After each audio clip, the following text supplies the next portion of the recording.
श्री हरिवंश महाराज जी, आपके चरणों में कोटि कोटि प्रणाम। महाराज जी, आप कहते हैं कि भजन करना कठिन, फिर भजन पचाना कठिन। महाराज जी, इसका तात्पर्य क्या है? भजन को कैसे पचाएं? भजन करना कठिन, करके बचाना कठिन, और बचा के पचाना कठिन। पच जाए ना भजन तो अहंकार नष्ट हो जाए।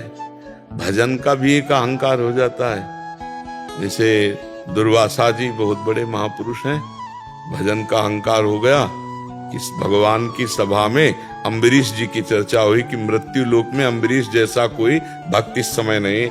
अम्बरीश जी चक्रवर्ती सम्राट राजा थे, तो दुर्वासा जी के हृदय में जलन हुई कि मेरा नाम मृत्यु लोक में नहीं, अम्बरीश जी का नाम लिया गया। कितना बड़ा भजनानंदी, अपने भजन के प्रताप से उन्होंने कृत्या प्रकट की थी। ये भजन पचा नहीं, अम्बरीश जी का भजन पचा हुआ है। वैसे हाथ जोड़े खड़े रहे तो भगवान का सुदर्शन चक्र कृत्या को नष्ट किया और दुर्वासा जी को पूरे त्रिभुवन में दौड़ाया, पूरे त्रिभुवन में। फिर अम्बरीश जी के चरणों में गिरे आके। अम्बरीश जी ने पूरे जीवन का भजन दुर्वासा जी को दिया, हे सुदर्शन चक्र आप शांत हो जाओ। तो भजन पचने का मतलब है अहंकार भजन का नष्ट हो जाना। और तो अहंकार है, भजन का भी अहंकार होता है। जैसे ज्यादा भजनानंदी है वो आप छेड़ दो तो फिर उसके अहंकार उस बात जाओ 10 दिन में तुम्हें समझ में आ जाएगा।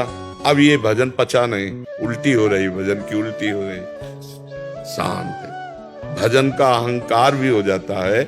इसीलिए भजन पहले तो करना ही कठिन है।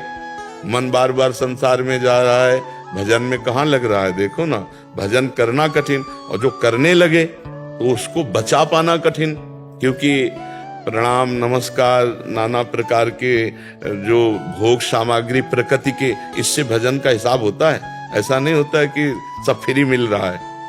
जैसे आप अपने को प्रणाम करवाते हो, दूसरे आपके चरण छूते हैं तो आपका भजन ले जा रहे हैं। बचाए अपने भजन को, प्रणाम नमस्कार से बचाए, अपने शरीर सेवा से बचाए, अपने कपड़े आदि धुलने की सेवा किसी को न दे, स्वयं अपने हाथ से करे। तो ये सब क्रियाओं से भजन को हम बचा रहे हैं। किसी से हमारा द्वेष नहीं, किसी का अहित नहीं, किसी से चोरी, कोई ऐसी हिंसात्मक वाणी कि उसके हृदय में दुख पहुंचाए। बहुत से ऐसे कारण हैं जिनसे हमारा भजन क्षीण होता है। तो भजन को बचा लिया, अब बचा के पचा लिया। जैसे चावल पक जाता है तो उसे हम कहते सिद्ध हो गया। तो भजन अगर पचा ले गया तो सिद्ध हो गया, और भजन अगर नहीं पचाया तो फिर यही जो उसका अपमान कर दे, जरा सा भी उसके प्रतिकूल हो जाए तो वो अपने भजन का प्रयोग करेगा उसके दुख के लिए कि तुम क्या समझते हो। हमने देखा है, ये है भजन का अपच हो जाना। हम क्यों किसी को दंड दें? हमको गाली दे रहा है मेरे भगवान का विधान, भगवान जाने, भगवान उन पर कृपा करें या दंड दे। हम तो भगवान के दास हैं, हमारे में तो सामर्थ्य नहीं, हमारा सामर्थ्य है भगवान। ऐसा भजन करने का जो अभिमान आ जाता है, भक्ति का भी अभिमान जो आ जाता है, वो भी ठीक नहीं, उसको पचना चाहिए। और वो पचता है संतों के संग में।